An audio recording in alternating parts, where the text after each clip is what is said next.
নমস্কার বন্ধুরা, ঐশীজ কিচেনে সবাইকে জানাই স্বাগত। আজ আমি একটা নতুন রেসিপি নিয়ে চলে এসেছি। আজ আমি দেখাবো আমের মালপোয়া।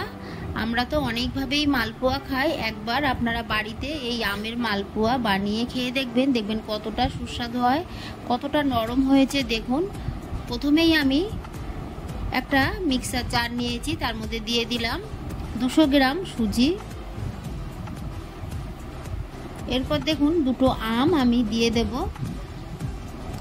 এইভাবে হাত দিয়ে চেপে আমগুলোকে দিয়ে আটিটা ফেলে দেব, তাহলে আমটা নষ্ট হবে না।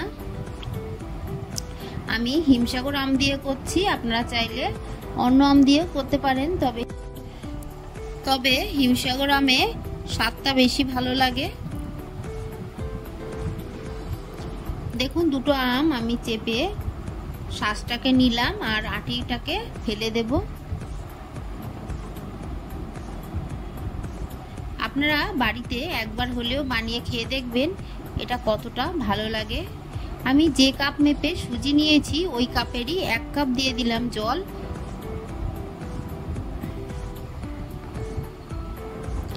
এরপর আমি মিক্সিতে একটা পেস্ট বানিয়ে নেব। দেখুন, একটা পেস্ট বানিয়ে নিয়েছি। মিক্সার জার থেকে আমি নামিয়ে নেব।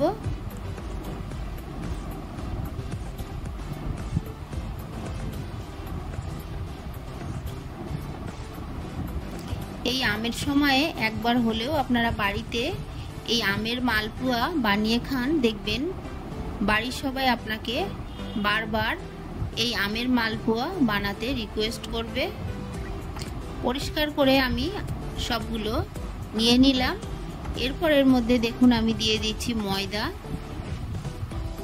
ছোট হাতার আমি 2 হাতা ময়দা দিচ্ছি। আপনারা যদি চামচ মেপে দেন তাহলে 4 চামচ হবে। দিয়ে দিলাম স্বাদ অনুযায়ী লবণ। যে কোনো মিষ্টিতে একটু লবণ দেবেন, দেখবেন স্বাদটা ভালো লাগে। এরপর খুবই সামান্য দিয়ে দিলাম খাবার সোডা, দিয়ে ভালো করে মিশিয়ে নেব। আগে মিশিয়ে নেব, তারপর যদি জলের প্রয়োজন হয় তাহলে একটু জল দিয়ে দেব।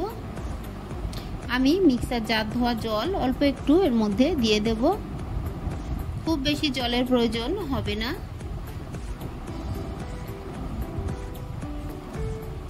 চামচের সাহায্যে খুব ভালো করে আমি ময়দাটাকে এই গোলার মধ্যে মিশিয়ে নেব।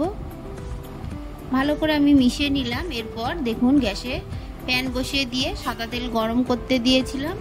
তেলটা একটু গরম হলে আমি মালপোয়াগুলো দিয়ে দেব। আমি ছোট ছোট করে দিচ্ছি মালপোয়া। দেখুন, ছোট হাতায় করে 1 হাতা করে দিচ্ছি, তাহলে প্রতিটা মালপোয়াই একই সাইজের হবে। ফ্লেমটাকে লো টু মিডিয়ামে করেই ভাজবেন, তাহলে ভেতরটা ভালো করে ভাজা হবে। যদি হাই ফ্লেমে ভাজেন তাহলে বাইরেটা কালার হবে, তবে ভেতরে কাঁচা থাকবে।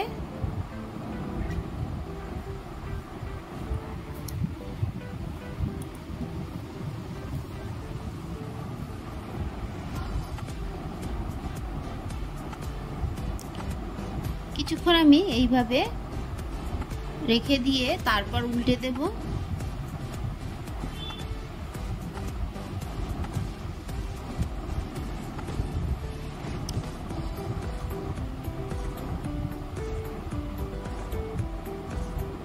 আমি এখানে সুজি দিয়ে করছি, আপনারা চাইলে ময়দা আর আম দিয়েও এই মালপোয়া বানাতে পারেন, সেটাও খেতে ভালো লাগবে।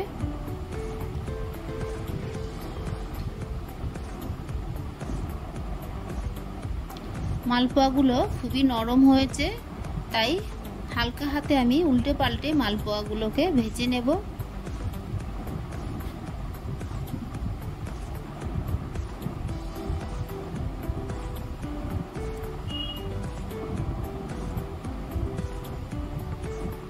বাড়িতে একবার হলেও এইভাবে মালপোয়া বানাবেন।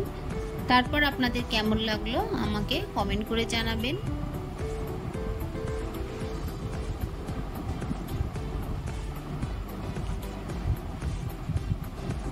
দেখুন, উল্টে পাল্টে মালপোয়াগুলোকে আমি ভেজে নিয়েছি। এর থেকে কড়া করে ভাজবো না, এরকমই কালার আসলে মালপোয়াগুলোকে নামিয়ে নেবেন।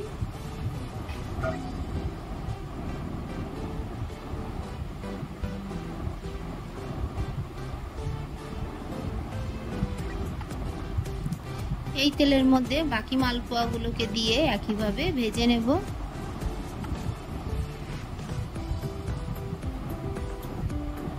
রেসিপিটি খুবই সহজ, তবে খেতে দারুণ লাগে। আপনারা এই আমের সময় একবার হলেও বানাবেন, কারণ আমটা সব সময় সবার ঘরে পাকা আম থাকে না।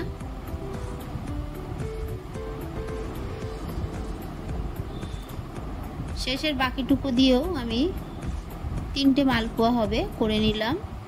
এরপর গ্যাসে কড়া বসিয়ে দিয়ে দিলাম 1 বাটি চিনি। ওই বাটির মাপেই দিয়ে দেব 1 বাটি জল। এবার এটাকে ফুটতে দেব।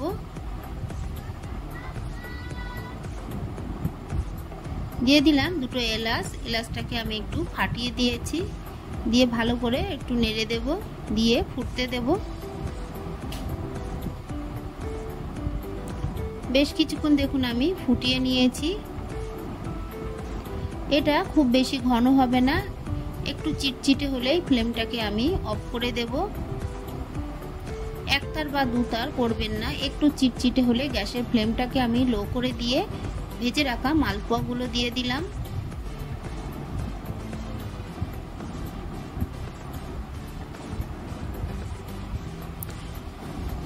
এগুলোকে উল্টে পাল্টে 2 থেকে 3 মিনিটের মধ্যে মালপোয়া চিনির শিরা স্যুপ করে নেবে। তারপর এগুলোকে আমি তুলে দেব।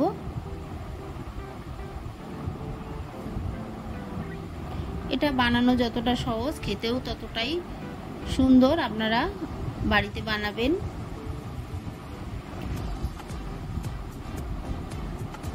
দেখুন মালপোয়াগুলো চিনির শিরা স্যুপ করে নিয়েছে, দেখেই তো বুঝতে পাচ্ছেন মালপোয়াগুলো কতটা নরম হয়েছে।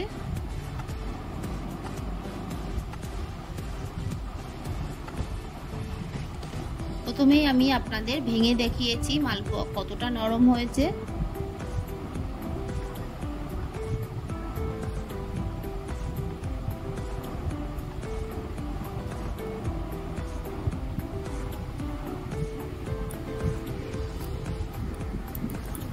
সবগুলো তুলে নিলাম। এরপর এই চিনির শিরার মধ্যে বাকি মালপোয়াগুলো দিয়ে দেব। ফ্লেমটাকে আমি লো করে রেখেছি, অফ করে রাখিনি, তাহলে চিনির শিরাটা হালকা গরম থাকবে। মালপোয়াগুলো খুব তাড়াতাড়ি চিনির শিরা স্যুপ করে নেবে।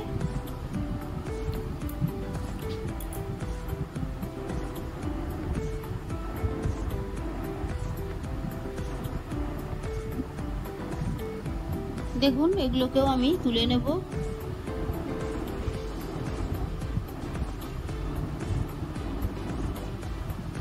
আমার এই রেসিপিটি আপনাদের ভালো লাগলে প্লিজ আমার চ্যানেলটিকে সাবস্ক্রাইব করে পাশে থাকা বেল আইকনটি ক্লিক করে দেবেন।